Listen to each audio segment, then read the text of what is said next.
emotional intelligence is so absolutely crucial right now, not even right now, but crucial in our workplace, and even more crucial for leaders. Leading with emotional intelligence, if you leave it to me, is the only way to lead. Here's the thing, let me just say, while at school, we're all measured on intelligence, and that's natural enough. At school, the intelligent people, intelligence at school is the ability to take in information and understand it very quickly. So the faster you can interpret or take in information and apply it or learn it, you're more intelligent. It's all about the speed of acquisition. So you have 1 year, everyone says, okay, we'll give you 1 year. So the quicker you can do that, that's intelligence. Now here's the thing. After you leave school, intelligence or IQ is not as important. Think about it. All the students who were smart enough to get into engineering, and then went through engineering, and once they go into engineering, they're now with all the other students who are around the same IQ, right? They're all with all the students who are around the same level of intelligence as them. There's no big difference. So once you get out into the workforce and you're in the workforce in a corporation with people who are of the same intelligence because they're doing the same jobs as you, your intelligence is no longer that much of a defining factor. What is, though, and it's been proven over and over again, is your emotional intelligence. How well you can get along with other people. How well you can, interact and build relationships. Because leaders build relationships with their team, with everybody around them. So it's emotional intelligence, once you get away from school, that's the most important intelligence there is. All right, again, let me ask one more time. How are you feeling? Give me some feelings. How are you feeling right now? As I said, languishing was the one I had from the New York Times, but languishing. Somewhere between depression and really powering on all cylinders. They're saying halfway, but it's like somewhere above depression, I guess. Languishing. Seems to be a nice common one for our situation at the moment. How are you feeling? Send me in the chat, please. What's the feeling that you've got? Why am I saying that? While you're doing that, let me explain. Intelligence is having a finer and finer distinction on something. People who are intelligent in, let's say, engineering or banking or finance have finer distinctions about the different areas, right? They understand the nuances of different area. So intelligence really is having finer and finer distinctions about some area in some area. The classic example is the Inuit Eskimos, the Inuit Indians, the native Inuit Indians of Northern America. So the Eskimos, or the Inuits, have 53 words for snow. 53 words for snow. Why? Well, because their survival depends upon it. But they are incredibly intelligent when it comes to snow. They know all the different distinctions for their survival. If we go up there, chances are we won't survive. Very intelligent. The most intelligent person in a room full of people, if there's an issue, is the person who has the most number of options, and the quality and distinction of all those options in any situation. So intelligence is having finer and finer distinctions. And naturally, as you might expect, emotional intelligence is having finer and finer distinctions about emotions. So the issue is most people don't have a lot of distinction. When it comes to how are you feeling, they have a very limited, maybe a dozen emotions that they can name. But there are well and truly over 57 different emotions that are easily accessible. So, how are you feeling? Give me a feeling. How are you feeling at the moment? I feel, and what? And don't give me that excited that you're here. How are you feeling at the moment? How was your day? How are you feeling about your day that you just had? All right. So my point being able to identify your emotions is the first part of emotional intelligence. Being aware of your own feelings. Awareness, self-awareness is the first stage. Let me put those up and see that. So let's talk about that for a second.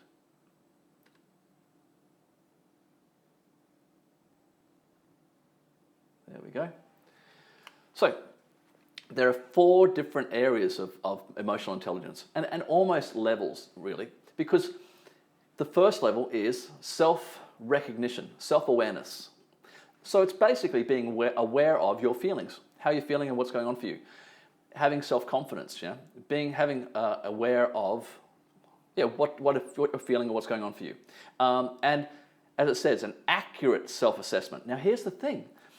We can think and believe that we're feeling a certain way and we're sending out that emotion, if you like.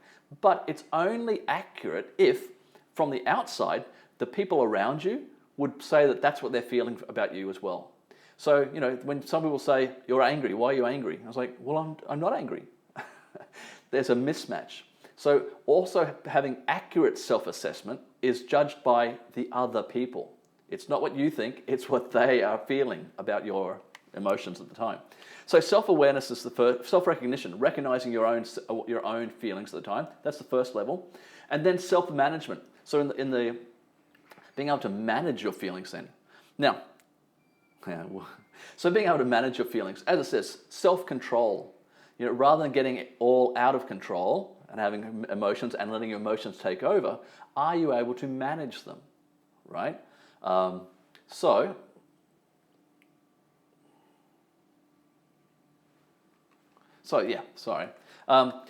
able to manage your emotions? Now, one of the ways to actually, we'll talk about this a little bit later, but one of the ways of managing our emotions, going back to what we started with, is first of all, being able to identify them. Simply by the process of trying to identify what you're feeling takes you out of your emotions, gets your brain, your cognitive functions to start taking over, and it subdues that emotion because you're getting out of your emotional state and into your mental state. Of course, first of all, being able to recognize that you're having an emotional issue is the first part. All right, so motivation, of course, as you say, regulating yourself. Are you able to motivate yourself? Are you able to get out of bed in the morning? Move forward. And even things like self-regulation. How do I say this? Staying honest, being truthful, if you like. Not cheating, taking the easy way out. These are the types of things that we have to control. We need to learn to control. There's different levels of the self-management and self-regulation, self-management, I should say, and self-awareness. But once you have those, of course, if you're aware of your own emotions, then you can start to be aware of other people's feelings and their emotions. So then you go into the social awareness.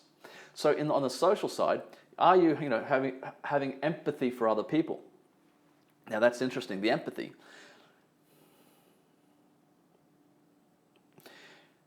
We'll talk about it. Okay, so having empathy for other people and the people around you, able to understand or having awareness of your organization. What's the feeling in your department, in your organization, in that room? Are you aware of those feelings? And understanding the environment as well, right? What's going on around you? Are you able to really perceive and really understand? Now, it's interesting that empathy, I laugh because I always get down to the same point. When we talk about management and leadership and going up into the leadership role, I really should have done the research and find out what the exact number is. Somebody on Mr. Google, search this up. The percentage of psychopaths that are in the higher management and leadership roles. My point being, empathy means understanding how the other people are thinking, how they're feeling, but more than that.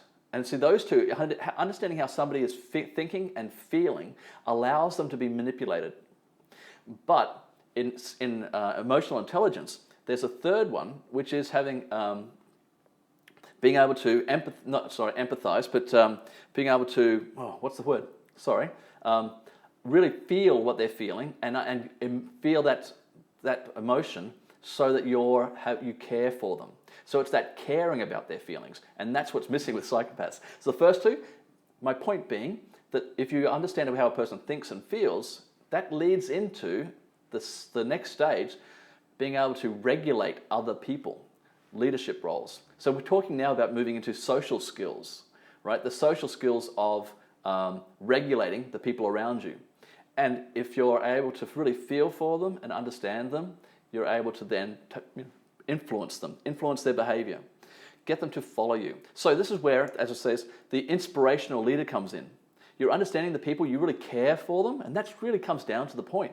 You're really caring about your team and making sure their well-being is looked after.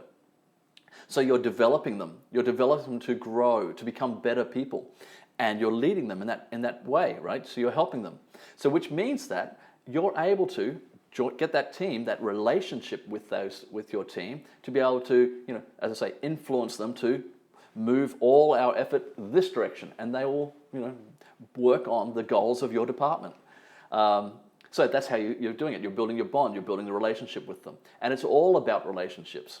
As I said at the beginning, intelligence, IQ, only is good enough for school and education, but once you leave, those people in your area, in your field, are the same intelligence to you. And what makes the difference between really good leaders is emotional intelligence.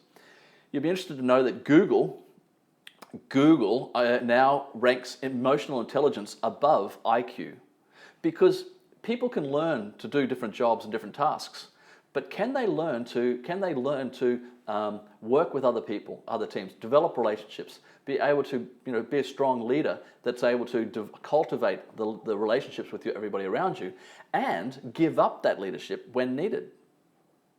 The ego can't do that. Really, emotional intelligence is very much anti-ego. All right, so today we're going to start with, let me see if I can help you to recognize, just like I was taught now, why emotional intelligence is so important in the workplace. All right, so first thing we're going to do, wait.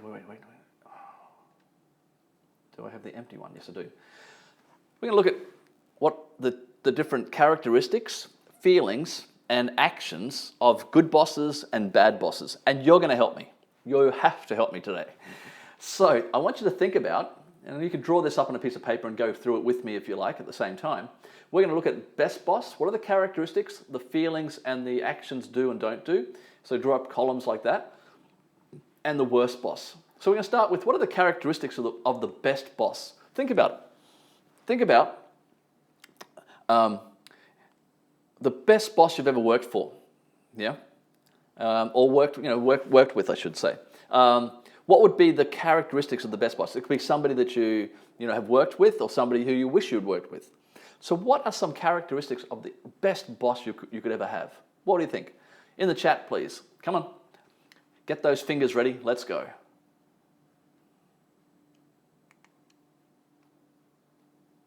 Characteristics of the best boss you could ever have. What do you think?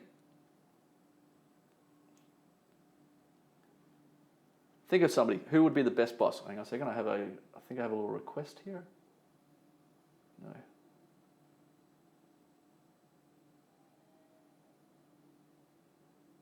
I don't know. Okay, keep going. Come on. What are some characteristics of the best boss? They beat you with a stick. Actually, no, that's all right. Come on, what are the characteristics of the best boss? Understanding, obviously. What else? Give me some ideas. What do you think? The best boss you've ever had.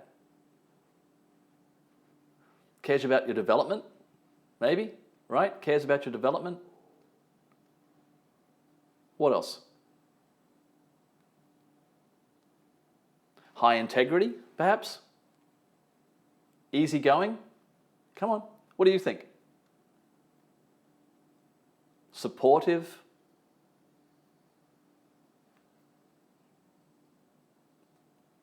You've never had a good boss? Don't tell me nobody's had a good boss.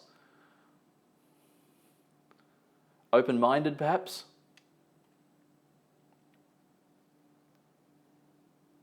What else? Accessible, perhaps? High integrity? Creative? What else?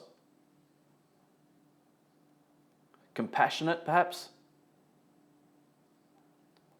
Sincere? Organized?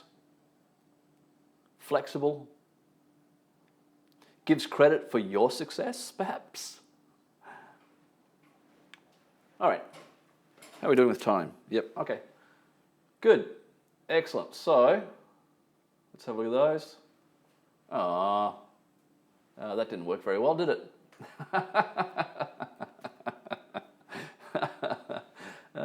Goodness gracious me. All right. Let me see if I've got anything else to share other than that. That's not going to work very well at all, is it? This virtual screen. Anyway, all right. So you've got a boss that's, as I say, maybe easygoing, flexible, cares about your development, has high integrity, is very creative, inspiring, perhaps. All right. So let's have a look at what would be the characteristics of the worst boss then. What would be the characteristics of the worst boss? Let me do this. There's no point in putting that up there, is there? There we go. All right, so what would be the characteristics of the worst boss? What do you think? Think about the worst boss you've ever had. Normally people have no problems giving me ideas for this one, right? Or the boss you would never want to have to work for. What would be the characteristics of the worst boss? What do you think? In the chat, give me some characteristics of a really bad boss.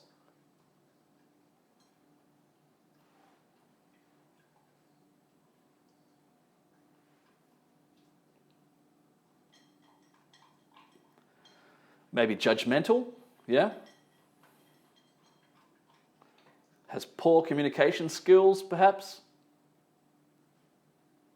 What else? Unavailable? Come on, what else? What else do you think? Yella, yella, yella.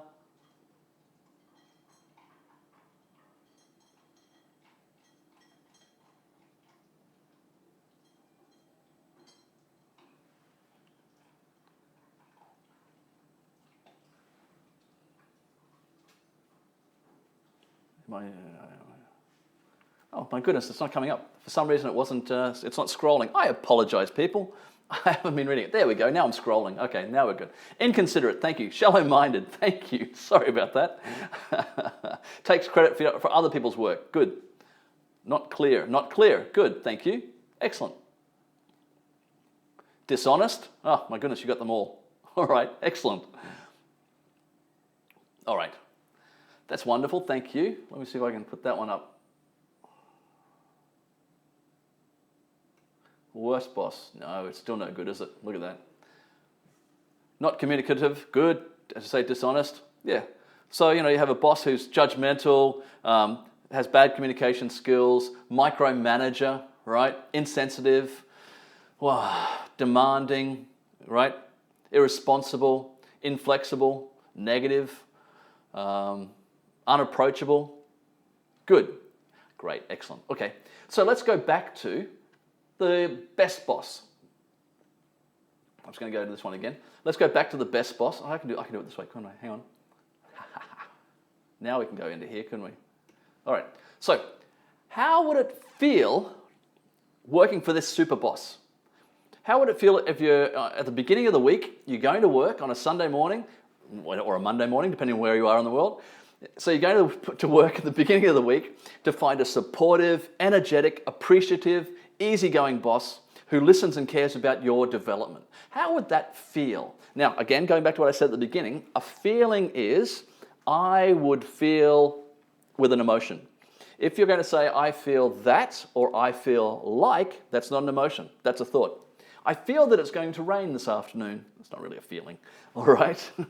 Okay, so I feel, and what? Well, how would you feel? Working for this super boss who's easygoing, energetic, appreciative, supportive, listens to you and cares about your development. How would that feel? Give me some ideas. How would that feel? Let's see how intelligent emotionally we are.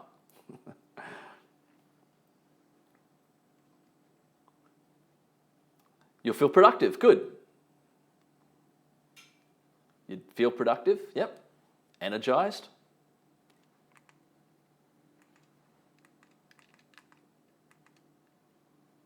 Would you feel happy? We'll stay with the simple one. Happy, excited, energized, as I said. What else?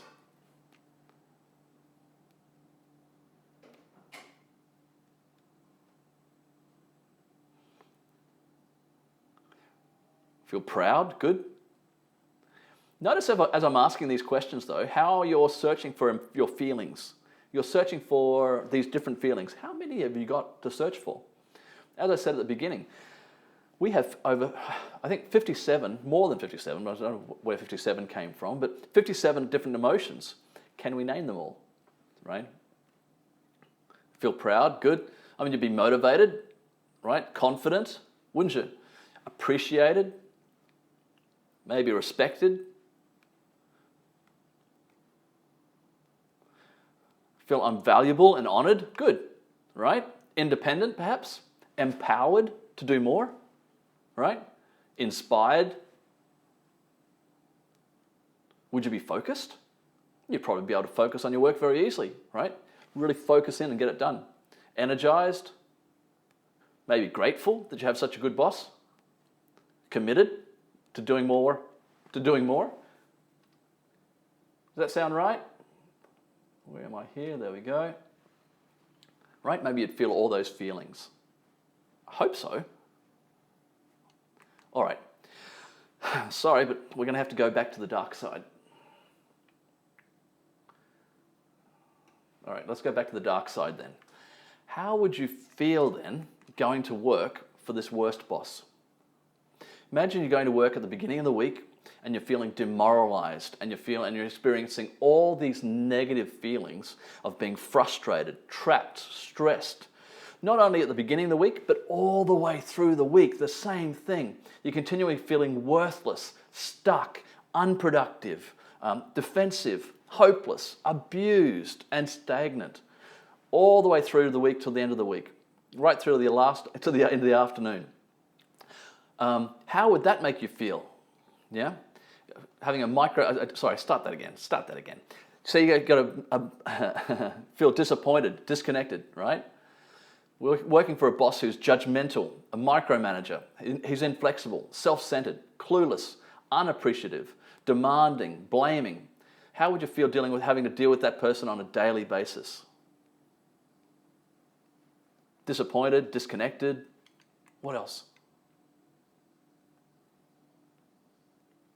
All those negative feelings. Sorry, working for that type of boss. Sorry, we haven't gotten to the feelings. I've given you all the feelings. What did I just say? Give me some of the ones I just told you. All right, let me put them up. All right, let me just say. So you're going to feel stressed, aren't you? Right? As I say, stuck, trapped, right? Frustrated, perhaps. Let's put them up. Right? Trapped, depressed, annoyed, disengaged. Beautiful, thank you. Right? Incompetent, yeah? Worst feeling, wouldn't you?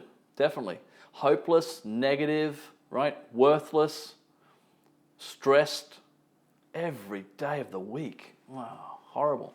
All right, quickly, let's get out of here. Let's go back to the best boss. Actually, no, let's stay with the worst boss. Yeah, let's keep going with that. So imagine if you had to feel that way every day. As I said, from the beginning of the week all the way through to the end of the week, you're feeling frustrated, you're feeling trapped, depressed, right? You're feeling hopeless, abused, unproductive, defensive, right? Depressed, annoyed, all the way through till Thursday. Now, what would that cause you to do or not do? What actions would you take or not take? What would it be? Try to be specific. Try to be specific. What would that cause you to do or not do? At work, at the beginning of work, at the end of the day, during meetings. What would you do? What actions would you take? Or what actions would you choose not to take? What do you think?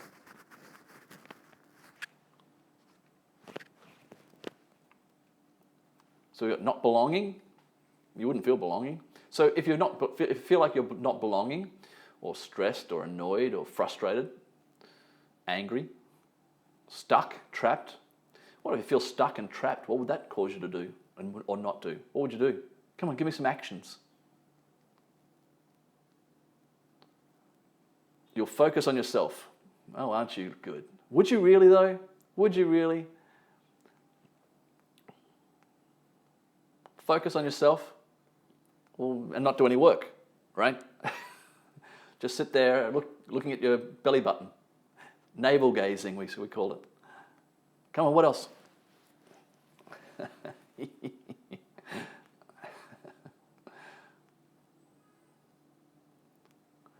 Engage myself in activities outside of the work. Yeah, okay. So during working time, yeah, you engage yourself with outside of work. Maybe during working hours, you might be spending some time doing other things, perhaps, right? Maybe take as little risk as possible. Why would you when you're going to be blamed? Think of it, if the boss is going to, blame you, make sure he doesn't get blamed. Maybe in a meeting, what would you do in a meetings? Would you speak up at meetings? Maybe not. Maybe you'll just not say anything. Procrastinating, yeah, that's right. Putting it off. You wouldn't be distracted. Maybe you're not going to suggest make any suggestions during meetings. What about at the beginning of the day? What would it be like at the beginning of the day? Would you be racing to get to work? How about getting out of bed to go to work? Knowing that you're feeling depressed, abused, defensive, unproductive.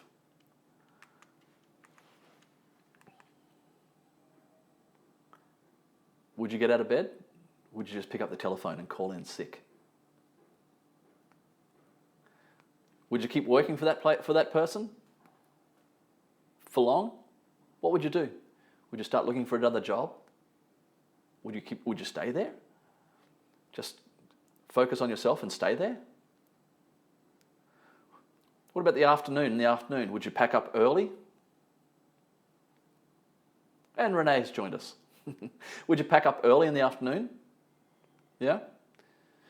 Okay, if you're feeling all these feelings of being depressed and trapped and frustrated and worthless, how would you treat your internal and external customers? Your subconscious will force you to stay on the bed. Good. Avoiding the day, yes. You'll simply confront the boss. Ooh, okay, all right. But you'll also treat your internal customers and external customers, your colleagues perhaps, badly, right? You're feeling really trapped, worthless, sneaky, right? You're going to sneak off early if you can. Have long lunches, perhaps. Do you understand? All right, let's have a look. Let me put that one up. Where are we? There we go. All right. Maybe leave work as early as possible. Leave work early, yeah? Be very defensive because you're going to be blamed. All right. So let's go back. Let's finish on a high. Oh. Wrong button, I almost cancelled us. All right, let's go back to what actions would you do or not do if you worked for this super boss, right? So you're working for a boss who's caring, the best boss, right? Who's honest and caring, who's supportive, who's constantly gives you credit for your efforts, appreciates the work that you do and cares about you, and cares about your development. All right, okay. So I'm getting a delayed feedback. Anyway, so what would you do and not do working for this wonderful boss? Okay, cares about your development. You're most certainly going to feel inspired, aren't you, and motivated to do your best work on Monday morning and right through to Friday. So what does that make you want to do or not do? Having this wonderful, supportive boss and feeling motivated, feeling respected and appreciated. Go the extra mile. Thank you. So you go the extra mile. What else would you do or not do? Having this absolutely wonderful boss. I didn't do. Mental lessons for next time. With this vertical screen, it's quite... Anyway. Work harder. Good. Yeah, you're going to work harder, aren't you? I'll support unconditionally and unlimitedly. Good. What else? What about in meetings? What about in the morning, at the beginning of the day, at the end of the day? On projects that you've got to finish with deadlines looming? What would you do or not do if you have this boss that supports you and appreciates the work that you're doing and cares about you, right? Learn and develop your job. Good. You'll improve yourself as well, right? What else? As I said, you're going to feel happy, you're going to feel energized, you're going to feel respected. Stay late hours, right? You'll stay late to get the work done, to make sure that the team and the boss and everyone gets the task done. Because you have a boss that appreciates that, really appreciates that. Not just talks about it, not just says it, all right? I'm going to say this one more time. This is what I really love about emotional intelligence. You know, once you get into the empathy side, as I said, there are 3 areas of it. And it's you can have empathy for somebody cognitively, knowing the words that you need to speak for them to understand, knowing the emotions that you need to show, the feelings you need to show for them to understand their feelings, and you understand their thinking, their cognitive process, understand their emotional process. But the third one makes the difference between, I've got to say this, it's so interesting, the difference between psychopaths and an emotionally intelligent, fantastic leading boss. And it comes down to being able to really appreciate and care about that person. The care for the other person and their feelings and their thoughts is what makes the difference. And that's in empathy. So it's a very thin line there. We'll talk about that a little bit later, about how influence can easily be manipulation, all right, with empathy. Can understand what words to use, what feelings you have. All right. So we have all those notes. So what do we have? What actions are we going to take? You're going to work harder, stay for later. Finish the work at the best of your abilities, right? You're going to spread this positive momentum. You're going to spread positive feelings in your department as well, right? And to your customers, internal and external. Right? Hey, Selena. Hello, Selena. Welcome. All right. So let me put that up. Or let me put half of it up. All right, there we go. As I say, you're going to work harder, right? You're going to stay later. You're going to stay with the company. You're not going to be looking for another job. You're going to be staying with the company. Yeah. You're going to look for ways to improve and excel and deliver more, right? You're going to volunteer, maybe. Treat others well. Speak well about the company. Have positive attitude. Well, guess what, people? Congratulations. You've just proved why emotional intelligence is so important, right? Why emotional intelligence is so important in the workplace. There are 3 lessons there. Can anyone tell me what they are? Anyone think? What are they? What's the first lesson? What do you think we've learned from this activity?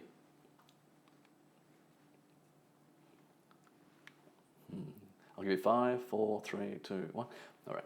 The first lesson is we've learned that other people's behavior can influence our feelings, right? Other people's behavior can influence our feelings. So think about the last time someone jumped in front of you at the supermarket or cut you off on the road. See, those behaviors can cause anything from a mild irritation to road rage. Or at work, think about the last time that somebody expressed gratitude for your efforts at work. More than likely, those behaviors had some sort of a positive effect on your feelings, causing you to feel happy and proud. See, another lesson we can learn from this activity is that the way you feel influences your performance, right? So from this activity, it's very clear that feelings and emotions do affect our performance. In fact, if you think about your own energy and motivation level, you probably recognize that whether it's at home or at work, certain moods often dictate the pace, the enthusiasm, and the interaction with other people. So nothing motivates me more to clean my house and to cook as much as anticipating my daughter's coming over, right? And to stay. What may seem like a chore in one state of mind suddenly becomes fun in another. And the same holds true at work.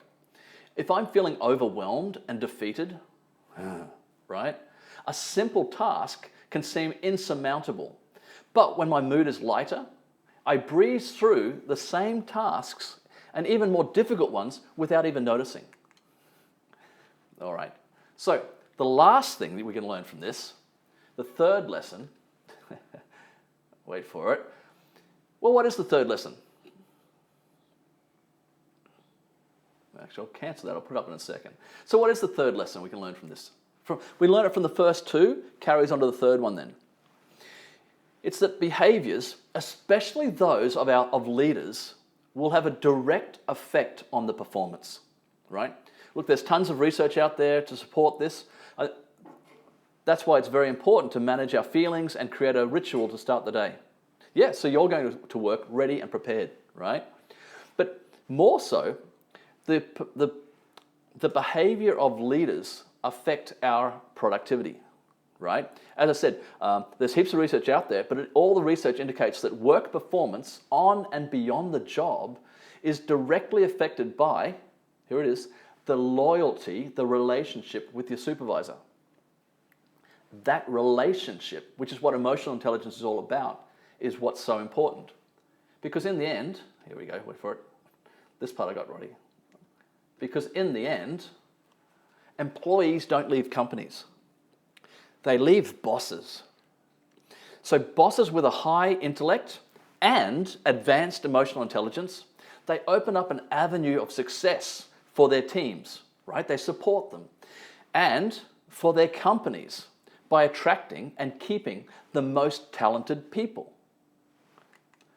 So again, congratulations. I believe I've convinced you that emotional intelligence is so important. Remember what I said at the beginning. Intelligence, IQ, is only useful at school because it measures you at school, and IQ, intelligence, is basically measuring how quickly you can learn something. How quickly can you acquire that information or that knowledge? But once you leave school, you go to, into the job, all the engineers who are working in the engineering company, you're all at the same IQ, you all have the same intelligence. And what makes the difference once you get into the workforce is your ability to develop relationships, because that's what promotes people. That's what makes the best managers, the best leaders, are the ones who are able to create the really good relationships. And that's where emotional intelligence comes in the workplace.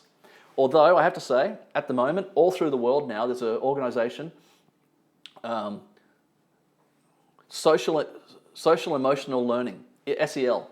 It's being put into schools all around the world, starting in America, in Britain, and in Europe as well, all the way through schools. So it's a separate classes now for students to start learning about their social and emotional intelligence. It is so important for success, for real success. There are so many intelligent people who aren't making it to the top, and this is why. All right, so as we said at the beginning, there's your little, if you like. It all boils down to one statement, right? Emotional intelligence is highly correlated to performance. And since we're all in the business of performance improvement, we all need to focus on our emotional intelligence. Right. So as I said, emotional intelligence has 4 separate levels. Let's just quickly recap before we how are we doing for time? Yeah. Before we go through what emotional intelligence would look like in the workforce, in the workplace. All right, there we go. So as I said, it starts with having self-awareness. You have to have self-awareness for yourself. You have to have self-awareness of your emotions. We said at the beginning, intelligence is having finer and finer distinctions. How many emotions can you name about your own self? Now, naming your emotions, that's the challenge. Very quickly, now that we've got so many people here, I'll start at the beginning. How are you feeling today? How was your day? How are you feeling right now? We have so many different feelings, but we have very limited vocabulary. So the first thing we want to start doing is building our own vocabulary. On the chat, please, how are we feeling? Come on, how are we feeling so far? Give me some feedback. How am I doing? How are you feeling? I feel, and check in with your feelings. Now, self-awareness, if you can become aware that you're getting emotional, that the emotions are going up, the first thing you want to do is try to identify the emotion you're having. By identifying and naming that emotion, it takes you out of that emotion. You're using your cognitive functions, and you're getting out of the emotion. That part of the brain, the amygdala, that's actually runs the emotions.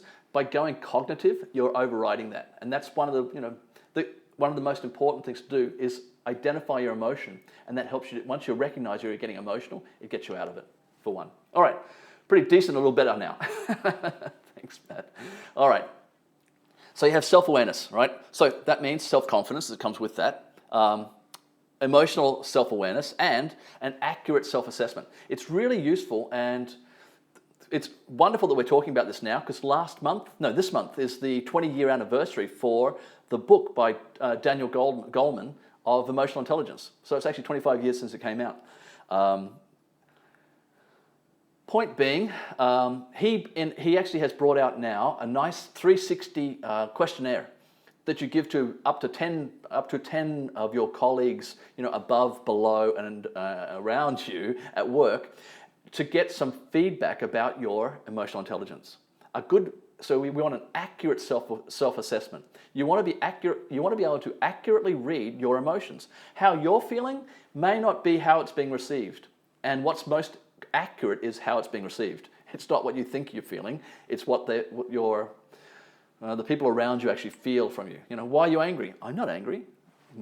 Okay, so that's the first one. And then the next level up from that, of course, is managing your feelings. Getting out of bed in the morning, right? Waking up and getting up, being able to motivate yourself. Self-control, being able to, not eat that extra slice of pizza or Nutella sandwich or whatever it might be. All right, having self-control of your emotions, your feelings as well. And as you can imagine, that allows you to become more self-guided, I guess, for your future. The next one then, of course, is empathy for the others. You have to have self-awareness to be able to be aware of other people's feelings. And as I mentioned earlier, there are 3 levels for that, so be careful on that one. But being aware of not just the people, but the organization, your department, how are they feeling? How's the family feeling? What's the emotions that are going in there? And what do we do about it? Having social skills, being able to recognize and regulate other people, which is the influence side. So let's talk about that. In the workforce, what would it look like? Let me see if I can start with. Give me a second. I have to find my little diagrams. There we go. What would it look like? What does emotional intelligence look like in everyday life then? So let's go through. I've got about 20 of these for you. As we go through it, do some self-reflection. Just think, is this a yes, I already do this, or no? By the way, self-awareness is not something you just get and you've got it. It is an ongoing process. It never stops. Being aware of your emotions, your feeling, having finer and finer distinctions about how you're feeling, right? It's a continuation. All right. All right, so the first one. There we go. No, it's not. Give me a second. All right. There we go. There it is. Yeah. So emotionally intelligent people are able to identify their emotions and understand the role they play in influencing a person's thoughts, words, and actions. So they do this by quietly observing both themselves and others, reflecting on those observations, and at times sharing their conclusions. Sharing their conclusions because the relationship you've developed is open, honest, and clear. So this allows emotionally intelligent people to see what's happening, below the surface, right, so to speak, and to identify the reasons behind those behaviors. All right. Then, emotionally intelligent people pause. They pause. They realize that their emotions are fleeting, and that often making impulsive decisions leads to regrets. Therefore, they try to pause and think before they speak and act, especially when they find themselves in an emotionally charged moment. In short, their goal is to never make a permanent decision based on a temporary emotion. And as I always tell my girls, my children, when your emotions go up, your intelligence goes down. It's very simple. You can't have both. When your emotions go up, your intelligence goes down. All right? So stop, pause, don't say anything, or make any decisions that are going to long term that are going to have on a fleeting emotion. And yes, if you can stop and meditate, sure, but just don't say or do anything in that moment. All right, what's next? How do they do that though? What do they do? Well, they control their thinking. See, most emotions are experienced instinctively. Your amygdala, is instinct, which is great millions of years ago. It's just not great now, all right? So you can't control how you feel in any given moment. But emotionally intelligent people recognize they can control how they react to those feelings by focusing on their thoughts. By focusing on the thoughts, right? As I said, the way you do that is identify what is the emotion I'm feeling right now, and you're going into your cognitive brain, right? You're getting out of your midbrain. So doing this, they avoid becoming a slave to their emotions, okay? I feel like it should be a PowerPoint slide, shouldn't it? There we go. So the truth is that none of us can control our emotions perfectly. We all make mistakes, and will continue to keep making mistakes, always. But those with true emotional intelligence endeavor to learn from their mistakes, right? They study their behavior, identify what are the triggers, right? What are the triggers? Yep.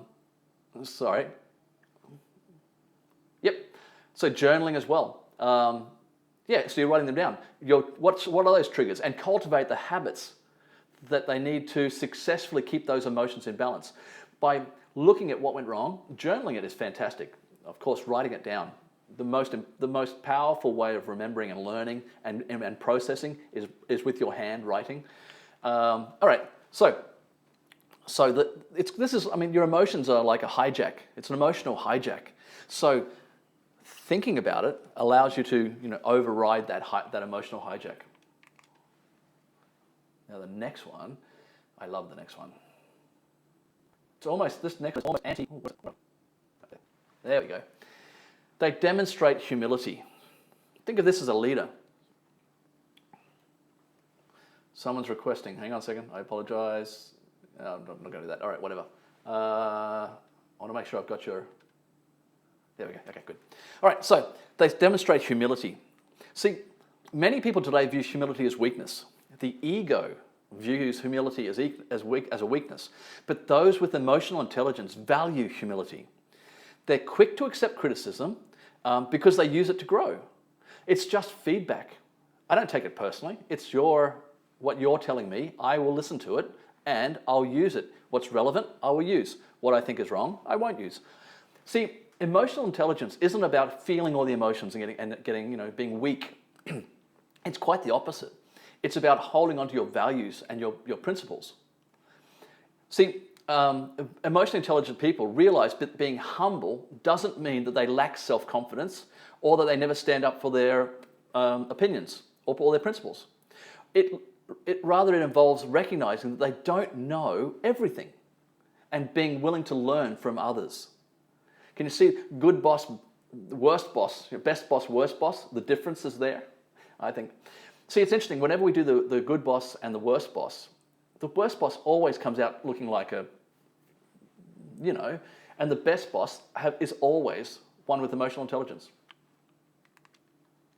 All right. Next one, as you go through. Where am I? Oh, I don't have that. Wait, there it is. Honesty.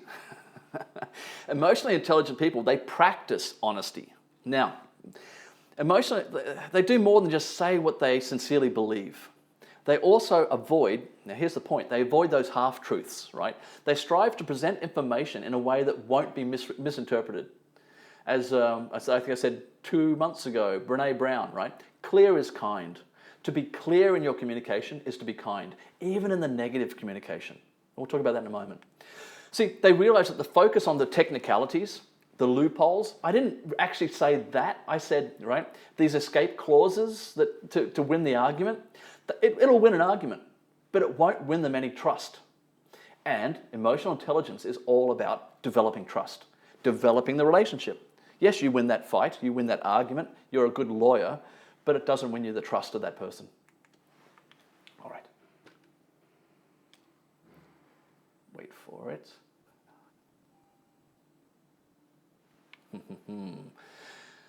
which means that they're authentic, they're real. See, those with high emotional intelligence realize that authenticity doesn't mean sharing everything about yourself to everyone all the time. Rather, they endeavor to always say what they mean and to mean what they say, and to stick to their values and principles above all else. Again, the best type of boss.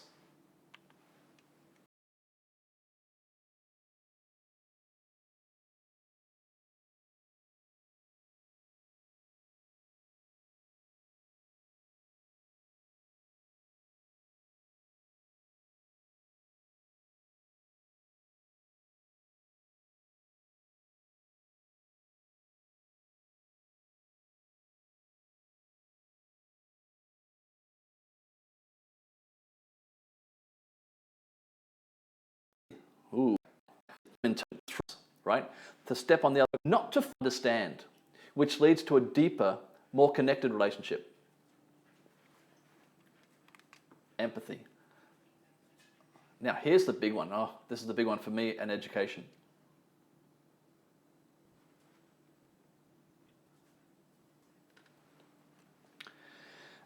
They commend others. Emotionally intelligent people look for the good in others, right? Then they share specific information, specific praise, right? They also focus on nurturing others as well, nurturing them, helping them, and building their potential. In doing this, they create a positive, self-fulfilling prophecy, right? When you identify specific things that people are doing well, and commending them on it, they do it again. They follow that. They lean into it, and they do more of it. So emotionally intelligent people understand that giving praise for specific things, very detailed praise, is very powerful. I have to say one thing. Again, we're talking about intelligence, and we're talking about IQ at school. And unfortunately, because school was really measuring a person's IQ and how quickly you can take in information, and praising. Let me start again. Dr. Carol Dweck from Stanford University has done research and proved convincingly that if you praise a child for being smart, when that child gets to then choose the next task that they will do, they choose easier tasks. Easier tasks because they don't want to lose the title of being smart. They want to hold on to their "I'm very smart" title, so they choose easier tasks. And it ends up creating attention-seeking children, wanting people to recognize, look, I'm smart, but they choose easier tasks. If, however, and this is what she researched and discovered, if we praise children for putting in their effort, for the effort they put in to complete a task, and praise them for the effort, those children go and choose more difficult tasks the next time. More difficult tasks for them to then, and when it gets more difficult, they're more determined, they show more grit to be able to get through when it becomes difficult and hard and get the task done. Wow. Imagine we now have the baby boomers who have got compulsory education. The baby boomers, we've got more people educated on our planet than ever before, and those baby boomers are now moving off into retirement and moving off. And a whole lifetime of education based on intelligence rather than a lifetime of education based on effort. What a different world we would have now if we had that type of education. Anyway, not too late, but praising for their effort. They'll put in more effort. All right, sorry about that. That's my little standing on my soapbox there. I can't help it. Education. All right, so, here we go. Again, giving feedback, giving praise. But sometimes you have to be, cruel is kind, clear is kind. But you don't have to be cruel. See, emotionally intelligent people recognize that negative feedback has great potential to hurt and create hurt feelings. So, realizing this, emotionally intelligent people then reframe criticism as constructive feedback, right? So the recipient sees it as helpful instead of harmful. That's your empathy. You know that it can be seen as being criticism. So let me see how I can reframe it so that you can take this as being helpful for you. The next one I love. Again, the next one is almost anti-ego. There it is. They apologize. Emotionally intelligent people apologize. I'm sorry can be the most difficult words to say, but emotionally intelligent people realize that the power in those words. They also know that saying sorry doesn't mean that I'm wrong. It just means that I value our relationship more than my ego. You see? Much more. The relationship is what it's all about, because that's how you become a great leader, developing relationships. We know this because we know that you want to develop networks. To become successful, you have to develop big networks. How do you do that? You have to create relationships. All right, so making mistakes and saying I'm sorry, but then we need to forgive and forget. So hanging on to resentment is like leaving a knife wound, in the wound. So the person who put the knife into you, in your back maybe, moves on with their life. They don't care. But if you leave that knife in there, you never give yourself a chance to heal, right? You hold on to the resentment. So by forgiving and forgetting, you've taken out the knife, emotionally intelligent people then move on. And they prevent other people from holding their emotions hostage. Forgiving and apologize. It's the highest value. It's true. Have we got time? No. I don't want to go too much over. Well, yeah, no, can't do it. Sorry. It would go too long. I have so much I want to say. It's about choosing carefully. All right. So what is this? What type of person would be able to do all of this? Where am I? There I am. There. Exactly this. A person who keeps their word, right? They keep their commitment. See, we live in a world now where it becomes commonplace to bail, to ghost people, right? Simply flake out and not turn up. But emotionally intelligent people realize that keeping their word in things big and small establishes a strong reputation for reliability and trustworthiness. It's funny. The place where I learnt this most was my family. Making hollow promises. I recognize that really it's incredibly valuable for my children to know that when I say I'm going to do something, I do it and I turn up, which means I give up other things if I've said I'm going to do something. It also means that I'm very careful about giving promises. I don't suddenly make a promise and then forget about it. All right? So that's a good place to start, is with your children.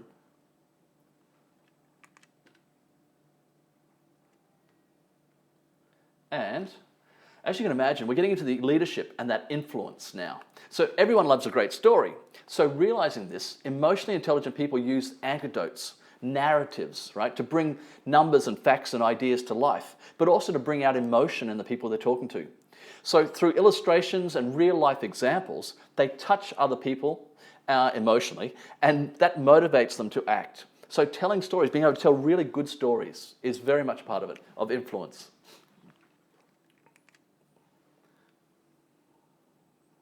And as I said earlier on, how do you lead a team? Well, it becomes kind of obvious now, doesn't it? One of the best ways to inspire somebody is to help them, right? Support them by extending a supporting hand. Part of emotional intelligence is being a mentor, being a coach, helping other people. So emotionally intelligent people, help others to become the best version of themselves. Wouldn't you support somebody who's supporting you? Now, here's the thing. We sometimes think that those with high emotional intelligence realize that they don't understand everything, every feeling, as they experience it. They don't need to understand it as they're feeling it. Or they don't need to dissect it and work out what it is and what's going on for every event as it happens. Rather, they search for a deeper understanding when it's important or when it's beneficial, and simply enjoy the moment when you're having the moment. Even if it's good, even if it's bad, enjoy that moment, because it'll pass, all right? The good times are far too short, and the bad times, well, they'll disappear. It's okay. All right. So what I was talking about then was, as I said, when you're into the leadership stuff, the influence, emotionally intelligent people realize that there's a dark side to EQ, Like when individuals use deception to manipulate, to pursue selfish goals at the expense of other people. And that's just one of the reasons why we continue to sharpen our own emotional intelligence, so that we can protect ourselves and others from manipulation, to really being aware of it. Now, talking about awareness and almost going full circle back to self-awareness. Yeah.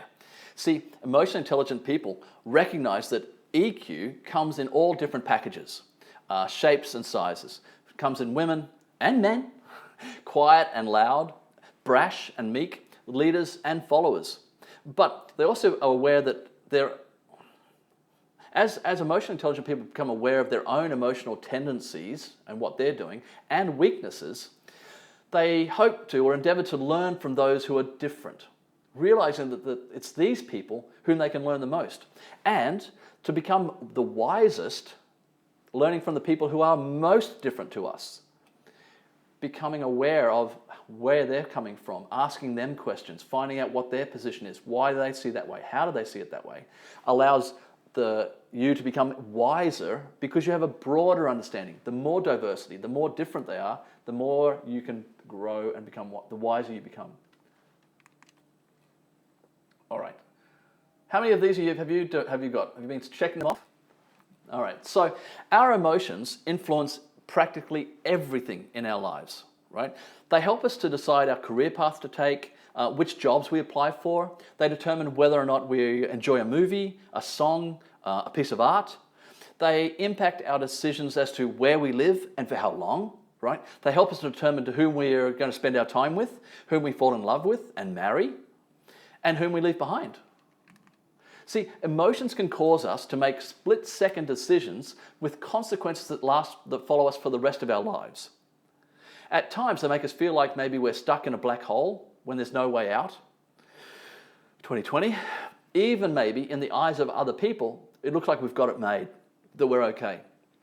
But on the other hand, they can also provide us with the light at the end of the tunnel, to make the most dire of circumstances more bearable. And it's for all those reasons that emotional intelligence is so invaluable for everybody. So, how did you do? How did you do?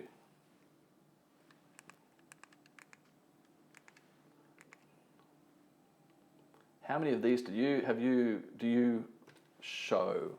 As I said, Daniel Goldman has a questionnaire. It's really nice to do the questionnaire for yourself to get an idea of which areas you're strong in, which ones you are, can improve on. So, being aware that emotional intelligence is by far, I'm going to go back to where I started again, by far the most important intelligence to have in the workforce. It's about building relationships, because it is about, if you're looking to rise up to become the manager or leader, then as I've shown with best boss, worst boss, you want to be the one that is building those relationships, supporting each other, supporting your team, having self-awareness, becoming able to manage and control yourself in difficult times, being able to very caringly have empathy for your colleagues and the people in your life. And then finally, of course, being able to influence them, being able to get them to choose to follow you on your journey. All right. Bit over time, I apologize for that, but this is the basis of emotional intelligence. I hope that you can see that from once you've left school, once you've left university, it's the emotional intelligence that's most important. But it's important at school as well. It's about building those relationships with all the people, with the teachers, with the bosses. It's incredibly important. And right now, as I said, there's a movement where social and emotional learning is happening in schools. So it's curriculum, and it's all around the world now. It's very scattered. It's not taken up everywhere, but it's becoming a major part of schooling and education as well. It is seen as being one of the major factors for health and mental health these days. All right, thank you everyone. I hope you got something out of this. Next week, this will be Sophia. You'll be doing this in Arabic next week. Is that right? Her own version of it, of course, in Arabic next week. All right. And then next month, well, please send in what would you like to see us do next month. We're open. We're quite flexible. We're very flexible. And if you send through what would you like to see us give you a feedback on for next week, for next month. I'll give you feedback. What am I talking about? Sorry, I'm trying to read and speak at the same time. I'm getting old. Thank you, ladies. Selena and Renee, my two girls are here. So, yes, please put through on the chat, what would you like to see us, what would you like to learn more about at an EIBFS to help you to on these programs. All right? Thank you, everyone. See you next month. I think I should turn it off now. Any questions? Anything you want to say? I'm going to stay here while I keep seeing the love hearts going up. A flip. A flip. A flip. Could mean so many things. You'd like to see a flip.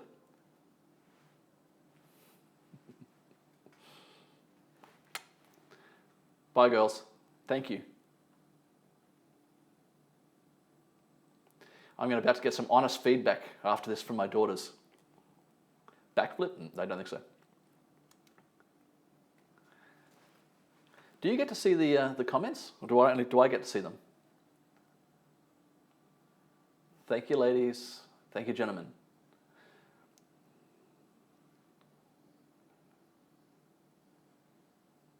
All right. Thank you, everyone.